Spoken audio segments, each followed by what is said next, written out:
With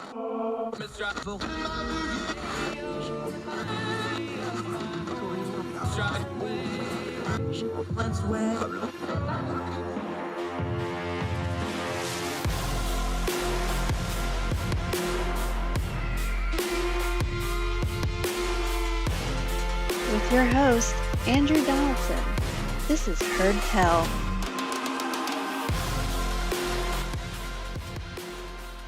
It's Heard Tell Radio for Monday, December the 13th. Thank you so much for joining us. I'm Andrew Donaldson. Wherever you are across the street or around the world, so glad you decided to spend a little time with us, whether you're watching on the YouTube page or on the Facebook live stream for Big Talker FM, listening on any of the podcasting platforms. Thank you so much for joining us. We appreciate you subscribing and listening and sharing and telling others about the program. A lot to talk about today. We're going to talk a little bit of living history. We're going to talk to our friend and economist Jericho Hill about inflation and the economy and how we're talking about the inflation and economy to make sure we turn down the news cycle noise on that issue that just seems to not want to go away. Make sure we're getting to the information we actually need, especially going into the holiday seasons, which is one of the times of the year where people really pay attention to the economy, really pay attention to their finances because they want to give to loved ones and themselves. So we'll talk a little economy a little bit later, but first, let's start with some tragic news, but we want to bend it to how we're using our social media to discuss things like culture and politics. I'm sure you saw over the weekend, late Friday night, early Saturday morning, the absolute destruction throughout parts of America, 6 different states, 30 different tornadoes, a massive, violent, catastrophic storm system wreaked havoc in Kentucky, in Missouri, and parts of Illinois and elsewhere. The pictures and the images are devastating. What was going on social media in the wake of it was depressingly predictable. We talk a lot on this program about turning down the news cycle noise. That's because there's just a lot of noise out there. There's a lot of reactionism. There's a lot of people just doing not good things with the power of technology that they hold in their hands. So I'm just going to be really, really blunt with this. When there's a massive natural disaster and you see it on your social media and you log onto your social media to comment on it, your first question as a human being and as a functional adult should be, what can I do to help these poor people that are suffering? If you don't have an immediate answer for how you can help, just don't say anything. You don't have to take a natural disaster and immediately take it and the suffering of real life people in real life places and plug it into your online political debates that are ongoing. Some things just shouldn't be fodder, especially while we're still haven't recovered all the bodies and while family members are still wondering where their loved ones are. I don't care if you don't like the politicians from certain states. I don't care about the stereotypes you have about certain states. When there's a massive natural disaster and we have dozens and dozens of people killed, and in this case, we have entire towns wiped off the map and destroyed, your first reaction should not be what your politics are. It should be, what can we do to help those people? And if you can't think of something to help those people, just shut up for a couple of days. We talk about the 24-hour rule after breaking news to make sure we get the story right. If you get super emotional about these things and want to talk about something other than the suffering of the people involved, why don't you institute your own 24-hour rule and just give it a break? Now, if you want to criticize politicians for not preparing or for some hypocrisy for how they funded other places and not themselves, or vice versa, they denied funding for other places but not themselves and now want it for a emergency or a natural disaster, there's a time for that. And the time for that will be after the recovery process is done while they're building back. Then we can discuss policy. Sometimes we forget that in the sending of our cat pictures and our memes and our joking around online, we're talking about a lot of political and cultural events. We're talking about people. We should always keep our culture and politics people centered, because otherwise we start losing track of our own humanity and we end up going really, really dark places. Now, having said all that and ranted about it for a minute, let's talk about how you can help these people. I would suggest, and I strongly recommend, that you follow people from the actual area on your social media. Try to use local news as much as possible on your social media when keeping up with these events. There's a couple reasons for that. Everything's nationalized in our country now. We talk about it with our politics all the time, but our news media coverage is very nationalized. This is a perfect opportunity to follow and support local reporters, local on the ground reporters who are covering these things. Because now that we're starting to talk about how we can help and people want to donate and other things, you will be abreast to what's actually going on the ground. I don't want to disparage any national or international aid organizations. Many of them do great work, but part of their fundraising process, because they have to fundraise all the time because they have massive amounts of overhead to have national coverage or international coverage on the things they do. And sometimes that can run into problems when they go to get into a locality, especially in rural America, especially in remote areas. So I would encourage everybody to do this. And this isn't just me saying this. We experienced this in West Virginia in the 2016 floods, where a major aid organization, probably the most well-known one, didn't even come in for over a week. And then when they came in, they made a shambles of it because the local people had to take care of it themselves, had a pretty good process in place. And then when they showed up, it became a mess. Here's the problem. If you're going to donate money, please donate it directly to the areas affected as best you can. Follow on social media people directly from these areas so you know what local organizations are doing the good work on the ground. This is something where I know a lot of people just want to give money to help, or they just want to give money because it makes them feel like they're helping. And that's a good thing. We ought to be doing that. We ought to help these folks. But part of helping them, and if you're going to really care, means spending a few minutes researching where you're sending your money, not just smashing the send button and thinking you did your part. Follow these people. You might even make friends with some of them. Reach out to them. The power of social media means you can befriend anybody, anywhere, at any time if you just put a little effort into it. And those folks are going to need some friends right now. A lot of them probably want to know that the wider world is paying attention to them, especially in the coming days and in the coming weeks once the news coverage starts to rescind. But the building process is only just beginning, and the grieving process is only just taking hold. So I would encourage everyone, get involved on your social media by engaging with people in these communities, organizations in these communities, local organizations, church organizations, religious organizations, school organizations. There'll be all kinds of local organizations that can take that money and put it directly in the community without it going into these massive companies and corporations, which is what the major aid organizations are. They have corporate structures. They've got to pay a lot of people. They got a lot of overhead. Put it directly into these communities as much as possible. It'll do more good that way. You can feel better about it that way. And it's a real life example of putting your money where your mouth is and turning down the news cycle noise, not just in what we're discussing, but turning down the noise on how to actually help people in a very real life way. One of the great things about America is our charity. There's all kinds of statistics about how charitable the American people are in giving money. We need to also have some discernment in how we give our money and make sure we're giving that money in a smart way, in an effective way, and getting it to the people who need it the most. And we know we'll rise to the challenge, and we know the people there will rebuild and they will come back, and we should help them as much as we can. And in the meantime, whether we give money or not, our thoughts and prayers are with them, and we need to keep them in mind in the days and weeks coming ahead. It's Heard Tell Radio for Monday, December the 13th. So glad you're with us, whether you're listening on the streams or on Big Talker or on YouTube or wherever. Thank you so much for being with us. A lot of good show today. We're going to talk about some economics with Jericho Hill. We're going to talk a little piece of living history that you can walk through the power of technology. A very important story because a lot of America's immigrant past, folks may not be able to walk through it like they did back then, but they can use technology to do it. Tells us a lot about where we've been. Tells us a lot about things that haven't changed as much as we like to think they are, and we need to continue to work on. More Heard Tell Radio right after this.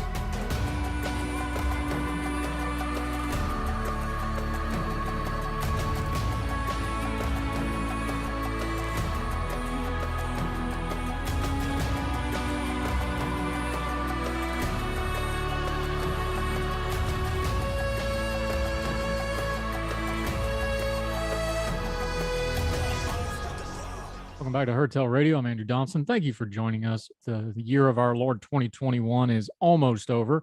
We are careening to the end of it. Remember how much we were looking forward to it when 2020 was going, and we'll see what happens in 2022. We hope you all are well. Thank you for joining us. I love history. I've always had a fascination with history, and the Washington Post has a fascinating look into a very important part of American history because so many Americans, especially immigrant populations that were coming into America, into New York City, and then dispersing across the continent during the major migration waves, went through this experience. So what the Washington Post has done is they have a interactive, it's an article, but it's an interactive walkthrough of the Tenement Museum in New York City. This property, 97 Orchard Street, has been preserved as a late 1800s tenement. And they've had to balance some things because they have to have modern safety concerns and things like that. But they've preserved as much of it as possible. And it's really, really fascinating how this works and what it looks like. And it's a great window into the past. For example, in these really roughshod apartments around 1890, the landlords, I'm reading from the piece, installed windows between the parlor and the kitchen to increase airflow and light at a time thought to help reduce TB outbreaks. They also liked trying to make their spaces more attractive in the competitive world of short term tenement rentals. Some things never change. At the same time, there was a larger movement to improve conditions in New York tenements. In 1901, a new tenement law required indoor plumbing and gas lighting. It was dark because they had no electricity back in those days. It was lit with gas, little gas lights. You had to keep feeding the meter, the gas meter with quarters. Can you imagine this? Having a vending machine to get your light in your house. I remember my father getting up on a chair and throwing a quarter. This is a quote from the audio from one of the former tenants. I remember my father getting up out in a chair and throwing a quarter in when the lights went out, just put another quarter in. And we conserved it as much as we could. And I've heard the old timers refer to air conditioning as bought air, but that was actually happening for these people. It's an amazing walkthrough. There's a basement saloon. You can see the decayed walls, the bathrooms. The apartments didn't have their own bathroom. The toilet was in the hallway. An air shaft was built into the hallway. It's just a big hole to eliminate odors from the toilets. Walls were moved, and some tenements had less space. As of 1905, reading from the piece again, when these water closets were installed, the residence water closet here being just a toilet and it looks like a closet you could barely get in. The residents of this apartment no longer had to descend to the basement level to use the bathroom. Can you imagine going to the basement of your building to use the bathroom? Continuing this walkthrough, it's fascinating when you start looking at some of the bedrooms. This door at the rear of what is known as the Levine family apartment allowed residents to move between the front and the back of the building in case of a fire. You had to go through each other's apartments to get out in case of a fire. The door was supposed to be kept unlocked, which meant privacy had to be negotiated between neighbors. Lines between private and public spaces were fluid, and children who grew up in buildings like this one remembers using the city as a playground when conditions were cramped at home. There was a living room, a kitchen, and a bedroom. Each room had a window in it, but one room had a window was like from the kitchen to the bedroom. So these are just windows between rooms, which the law demanded that each room should have a window, even though it wasn't going anywhere. But they put a window to make it legal, but it was covered all the time. To build public support for reform, progressive activists often represented New York's tenements as dark, overcrowded, and dangerous. And to be fair, that was usually the case. But they were also homes and often workplaces. The Levin family used this room as both a living and a garment making space. An 1892 inspector's report indicated that there were 3 employees working full time in this front room making dresses, putting in 10-hour shifts. You want to talk about sweatshops? This is would be small living room by anybody's standard, and they got 3 people in here working 10-hour shifts making garments. Just amazing. Continuing on. In 1924, the fear of immigration reached a peak in the United States past the Johnson-Reed Act, barring most immigrants from Asia and cutting by 80% the arrivals from the Western Hemisphere. In 1934, New York required landlords to replace wooden stairs with brick or masonry. Obviously, wooden stair fires were horrible because not only does it spread the fire, but it cuts off your only means of escape. And it was a horrific fate that too many people met back then. Back to the article. Fewer immigrants, stricter housing codes, and upward social mobility depressed the demand for apartments in such buildings. A year later, the owner, this would be 1925 now, the owner of 97 Orchard Street evicted his remaining tenants and closed the upper floor apartments, leaving only a few businesses on the lower 2 levels. For more than half a century, these apartments fell into ruin until the Tenement Museum moved in and started to recreate the lives of the building's former occupants. Millions of Americans can trace their ancestry back to buildings like this one, and collective memory frequently softens the narrative. Conditions were often so dire and disease rampant, and tenement laws were driven as much by xenophobia and a genuine concern for the poor. The fear of outsiders, often associated with actual and metaphorical disease, continues to shape America's views of our own identity and security. Today, these buildings are a part of a thriving neighborhood with many apartments joined to create larger, more habitable spaces. And the Tenement Museum continues its mission to preserve and memorialize the lives, not of the great and the famous, but of the ordinary Americans who did their best to make this place home.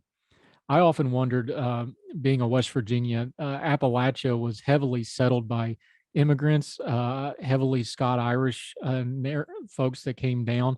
And a lot in the coal fields, you had a lot of Eastern Europeans and others. You had free slaves from the South coming north looking for work and these sorts of things. And I always wondered why they settled in a place like West Virginia. And then you read about the New York City of the 19th and early 20th century and just the absolute squalor these folks that came over had to deal with. And then you go to somewhere like in Ireland and you see all the green. And then I go to my home in West Virginia and I see all that green. And you think of these tenement livings. Those folks must have thought they died and gone home again when they saw all those mountains and greenery and open space. It's an important part of our history because so many people immigrated through New York City, Ellis Island, that sort of thing, and then spread all through the country. We should understand as they spread across the country, the experiences they had in those tenements must have had a great effect on them. Not just their living conditions, it would have affected their politics, it would have affected their worldview. It affected the way they sensed community, it affected the way they raised their families. These are all threads for many Americans who trace their lineage through those people groups. These are all little threads you can pull on to go back in time and see where some of the way we are now came from. And in the case of how lower income peoples are treated, how immigrants are treated, and how inner city folks are treated, maybe not as much has changed as we would like to kid ourselves that it has. And we can learn that we can do better because we can see what happens when people are given better conditions, more freedom, and a better chance at life in America. And that's the American dream, ain't it? More freedom, more opportunity, and a better way to go about things. An interesting piece of history. It's at the Washington Post. It is audio. It's a visual thing. You can click through it. You can actually walk through this building. It's a really interesting piece. Highly recommend you check it out, especially if you have that kind of lineage in your people groups from your own history. Might be a window back to how your own ancestors came from. And either which way, you might learn something about how somebody else had to live and broaden your viewpoint. We have more Heard Tell coming up right after this.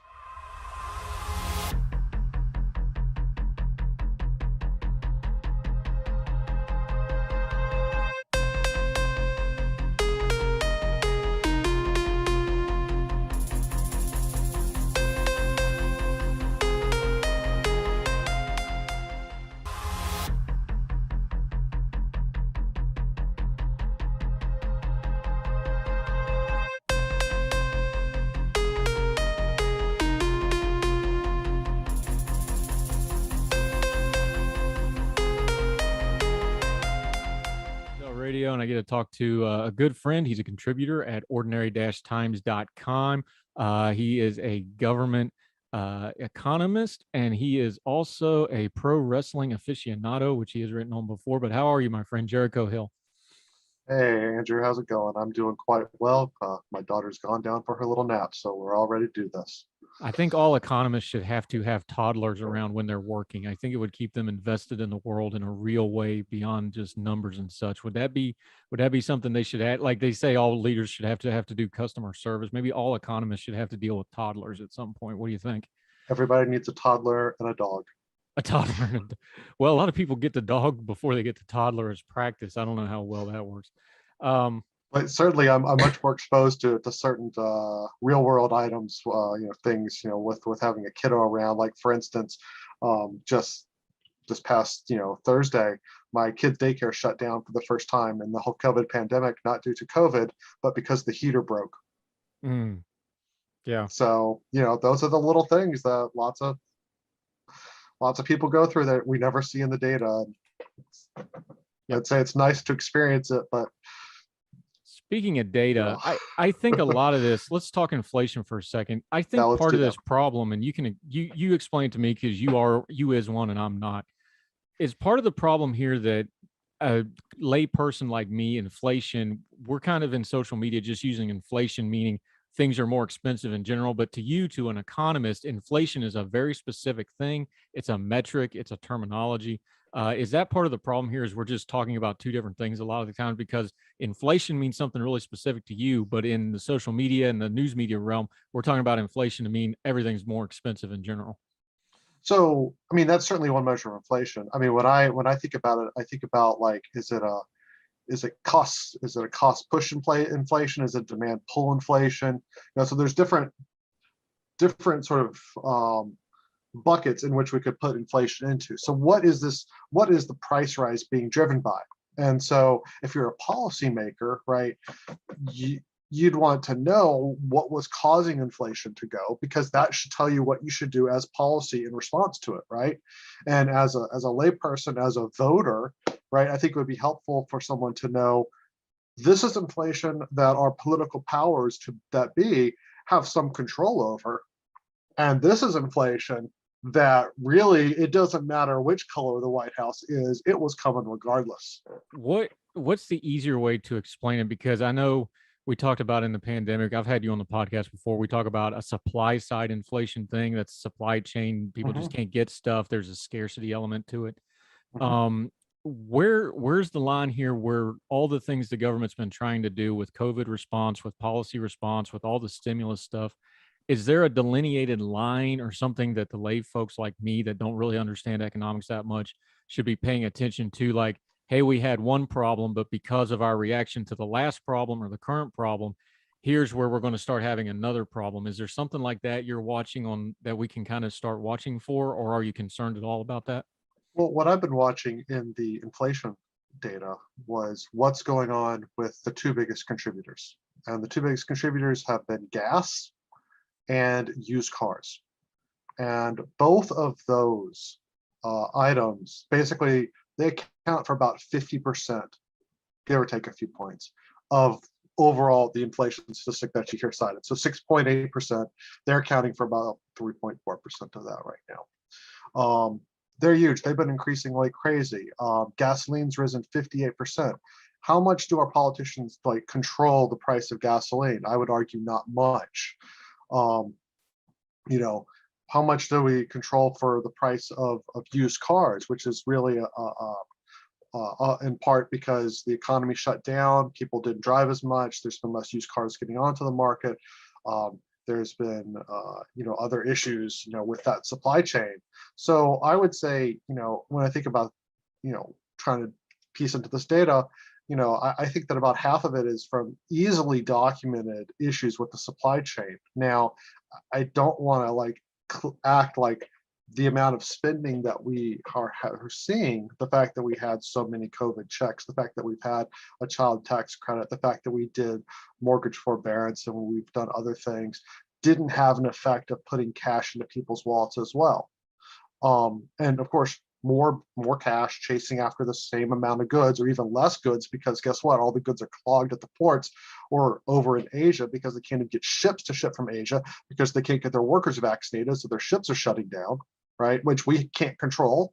Let's be clear. There's clearly enough to blame external factors, and there's also some blame for political reaction as well.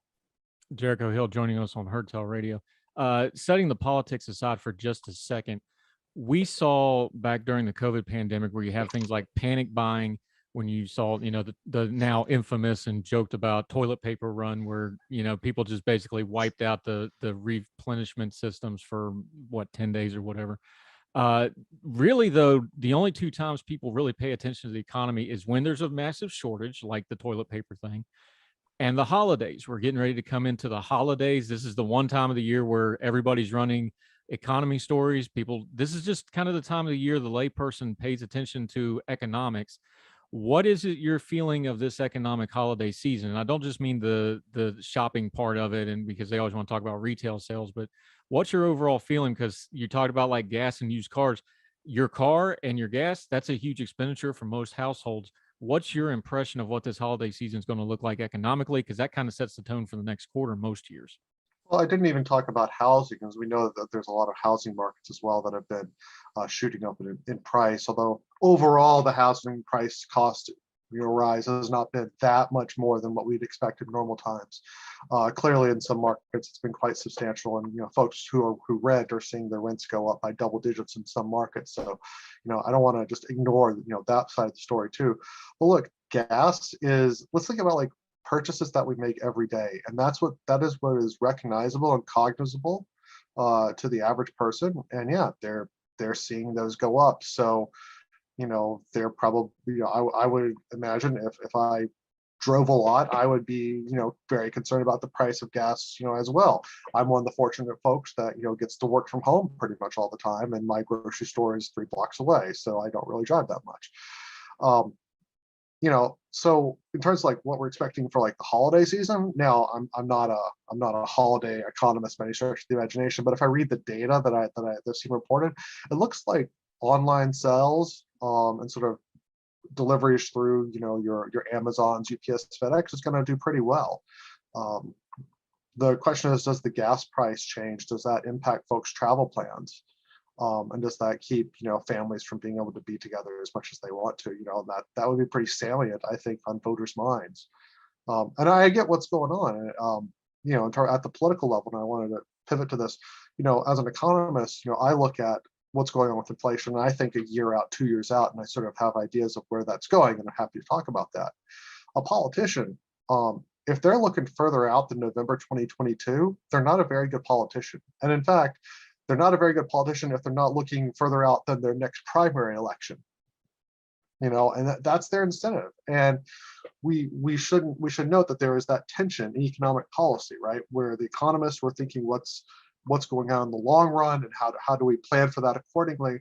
Politicians do not have that same incentive structure. Their incentive structure is by the year or by every 2 years. Yeah, I had it explained to me one time by economists. It's like you're talking about the difference between a football coach and a football GM. Yes. You have that inbuilt tension because the coach needs to win now, but what he wants to do may not be long term what the rest of the team over 3, 4, 5 years needs to do. That's the way it got explained to me once. That's a really good way to think about it. I think so, yeah.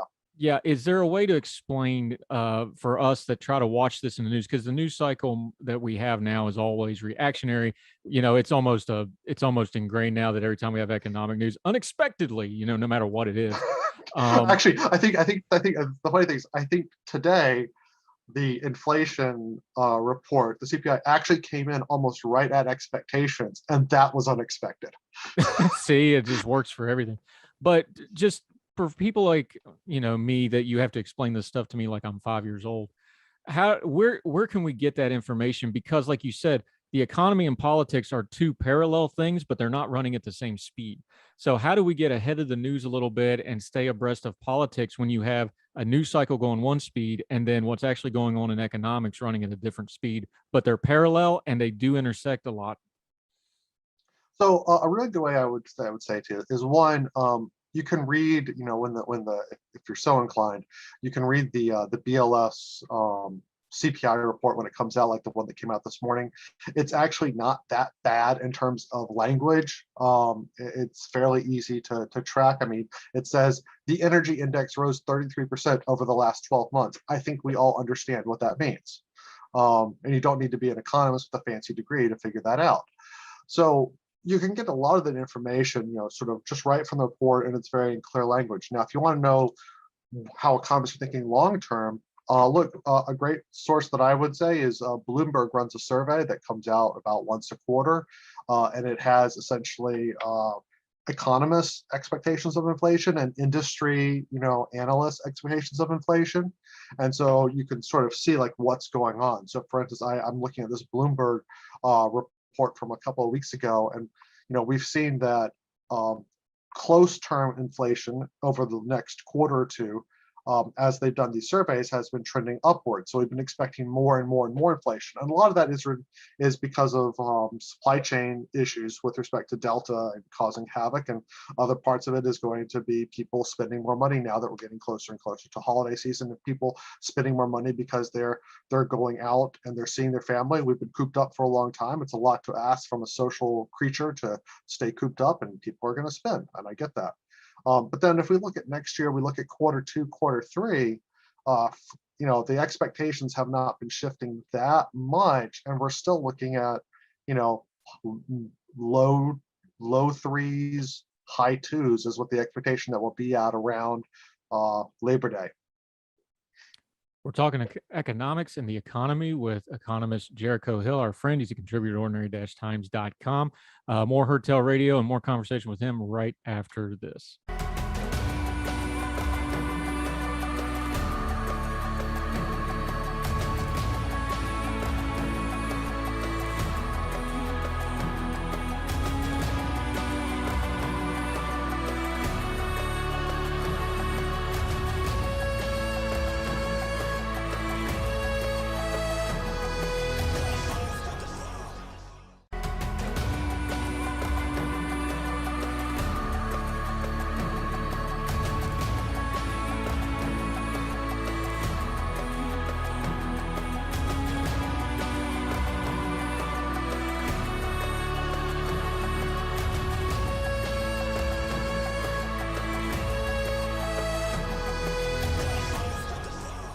back on Hertel Radio with economist Jericho Hill, good friend of ours, an excellent writer. Make sure you're reading his stuff, not just on the economy, on a lot of other stuff as well. He talks about politics and pro wrestling being analogous, something I've used quite a bit myself because it's apropos. Jericho Hill, how are you, my friend? Doing fantastic today.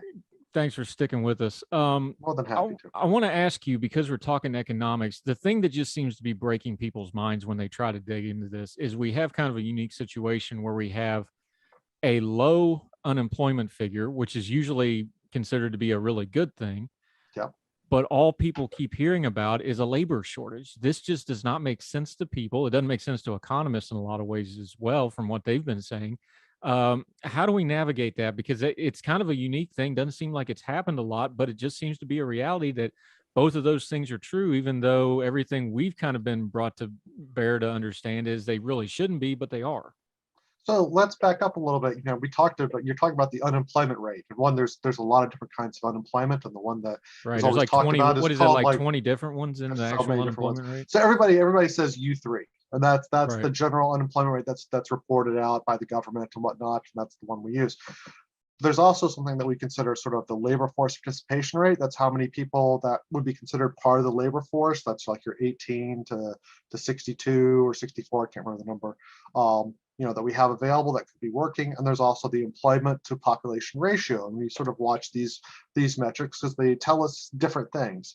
And what we can see is if we compare ourselves to like pre-COVID crisis, some of those measures still have not caught back up to where they were pre-crisis. So that says that, it tells me there are some folks that were in the labor market that were working in 2018 that for a variety of reasons are still not back.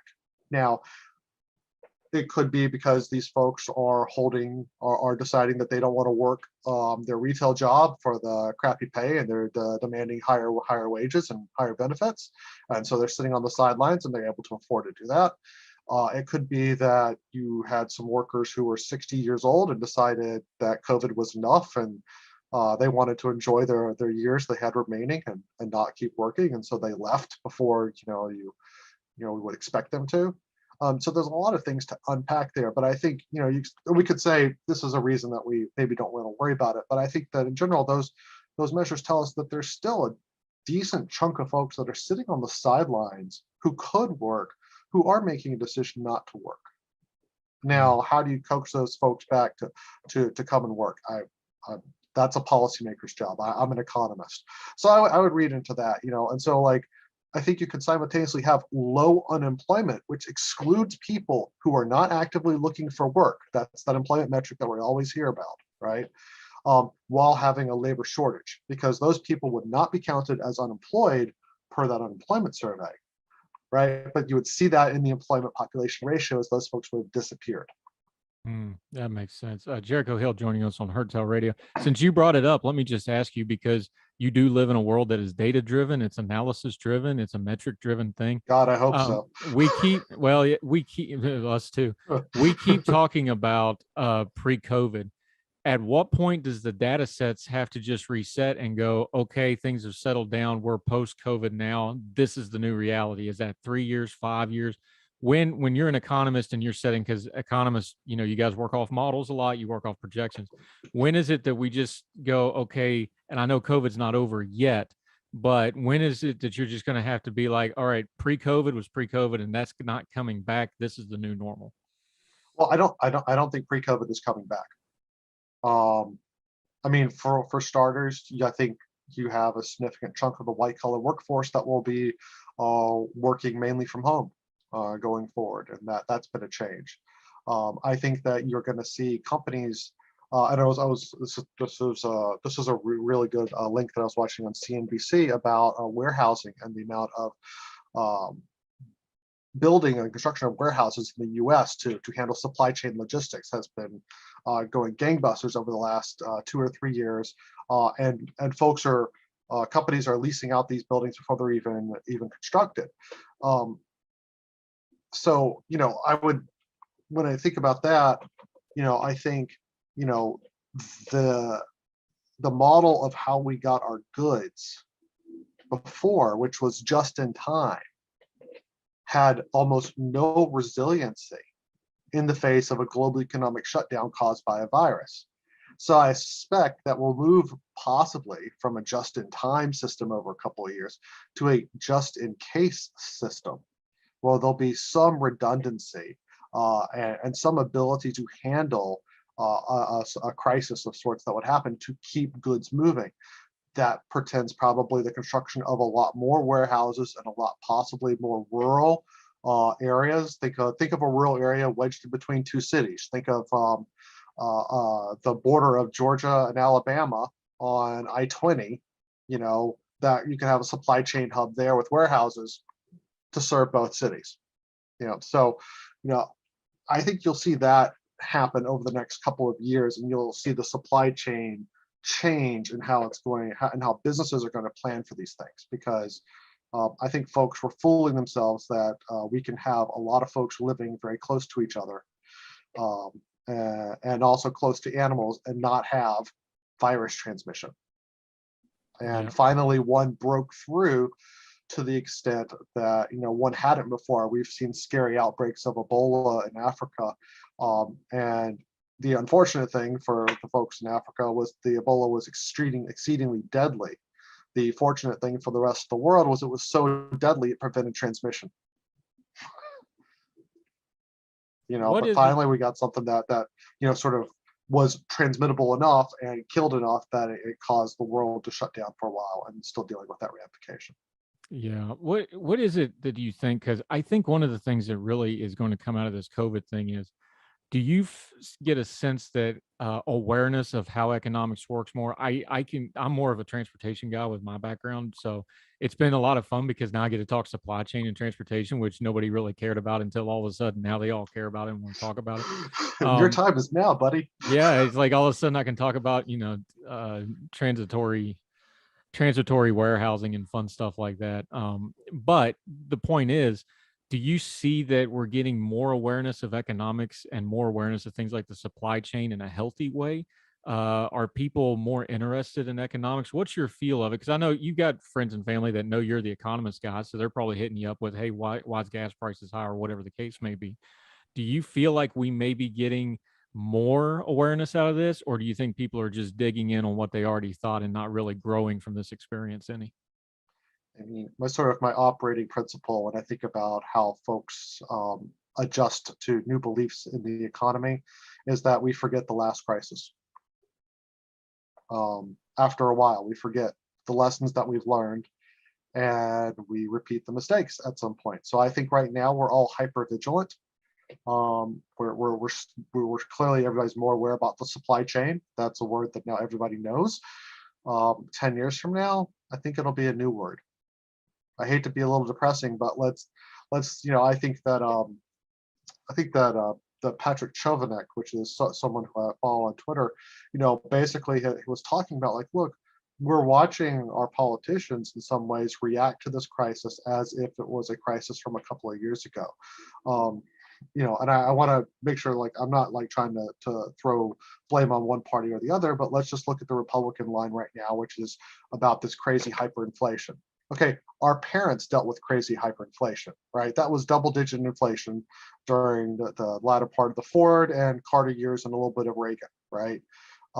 That's nothing like what we're talking about, today. But yet we're using that inflation as a cudgel to be like, hey, let's warn that this this spike, which is 3 times less in magnitude than what we saw in the late 70s, early 80s, is now the number one issue du jour for folks. And maybe I think that's right for the Republicans to do in terms of leveraging political ability to win in 2022. It makes perfect sense.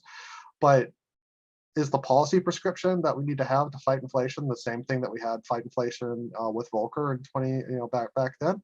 Probably not. And if we applied that same lesson, we'd probably wind up throwing the economy into yet another recession. Yeah.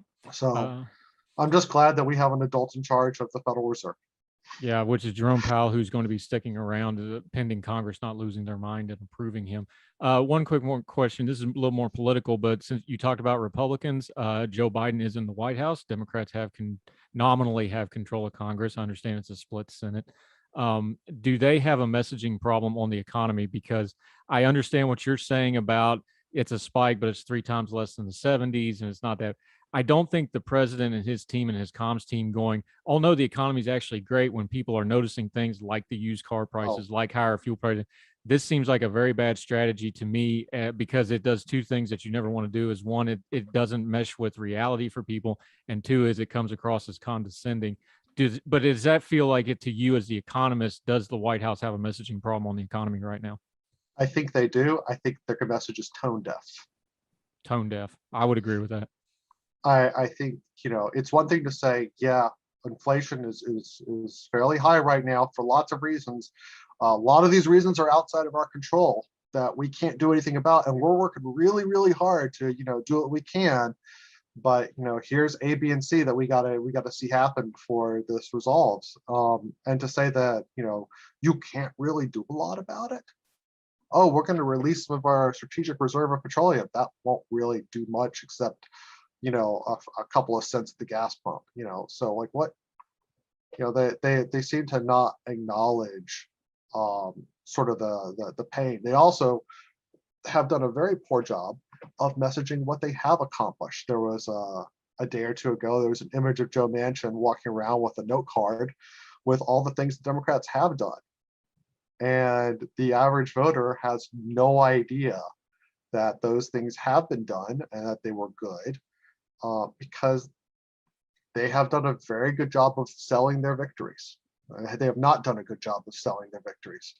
And I would say this: if someone wants to ask me if I'm willing to bet on Biden presidency after 2024, I'd really need a lot of odds for that right now. I need a lot of odds for a Democratic House in 2022 right now. I think that they're facing a lot of issues that are not of their own making, but I think personally they've made a lot of issues that were of their own making as well, and they've not responded very well on those. And I think messaging is a big one. Yeah, the fun part about being in power is you're going to get the blame whether you deserve it or not. So you better do something to at least put your stamp on it, because you're going to get the blame one way or the other. So at least do something. And right now, voters. I mean, it sounds bad. I don't think the average voter cares so much now about what happened on January 6th. I really do, as a government employee. But I think that's not so salient, right? What's salient right now is, how do I visit my family for Christmas? Yep. And what's it costing me there? Yep. And I think we cleared one hurdle. I think a lot of people were scared we weren't going to be able to have a school year. It looks like we may be able to have that, but going into the winter, we know there's probably going to be a spike. I think the schools closing is the great economic thing that nobody talks about. Is just a complete disruptor that nobody had a model for. But that's another conversation. Nobody had a model. Time. But you know what? I mean, a very poor silver lining that's going to come out of it. We're going to basically see what happens when schools shut down for 2 years, and we'll see that in the data. Yeah. And unfortunately, we will probably see that for a segment of the school-age population, their test outcomes, their life outcomes later on will be inexorably for the worse. Yeah. And I think the real challenge for us, as we think about all the policy choices that we've been making in this crisis, is what would have happened had we not done X? What would happen if we hadn't done those stimulus checks? What would happen if we kept the schools open? We don't really know. We can look at what other countries have done, right? That are similar enough to us but had different responses, and try to tease that out. But ultimately, we don't know. And so we don't really see the state of like, what if we hadn't done these things? So we sort of like play a guessing game. Yeah. Jericho Hill, I lean on him for a lot of opinions.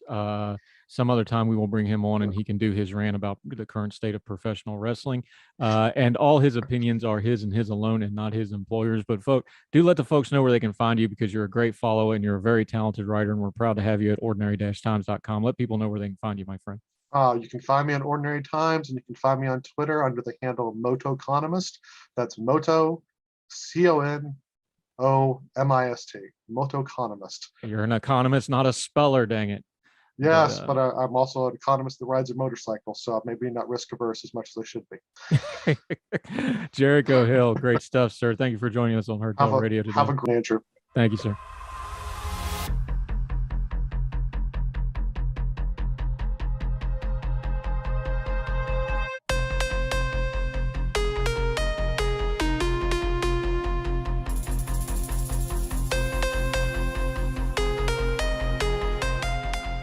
Welcome back to Heard Tell Radio. I'm Andrew Donaldson. Thank you so much for joining us today. If you've missed any of the episodes of either Heard Tell Radio, which is the weekday version of what we do here, or if you missed any of the Heard Tell podcasts, the excellent long form discussions we have with knowledgeable guests to turn down the noise of the news cycle, all of those are available if you subscribe to the program. You can subscribe on YouTube and watch it, or you can subscribe wherever you get your podcast, iTunes, Spotify, wherever. We're on all those platforms. Subscribing gets you both. You get the weekdays, Heard Tell Radio, and the long form Heard Tell podcast. We hope you check it out. You can go back and watch all the past episodes. We're up to 31 episodes on the podcast. The latest with our friend Dennis Sanders will be excerpting soon for you on the radio program as well. Also, we're streaming on the Big Talker across all their platforms, the Listen Live tab on their website. You can download their app, listen that way, or on their Facebook page. If you're big on the Facebook videos are there streaming at 6 a.m. and a replay at 3 p.m. And if you go on the Facebook video page, you can watch it anytime. Wherever you are across the street or around the world, we're sure glad you take a little bit of time to listen to the program. That'll do it for Heard Tell for this Monday, December the 13th. Thank you so much for joining us wherever you are across the street or around the world. We hope you and yours are well. We hope you're well fed. Till we talk to you next time, y'all take care. All the music on Heard Tell is provided under a Creative Content license from monstercat.com.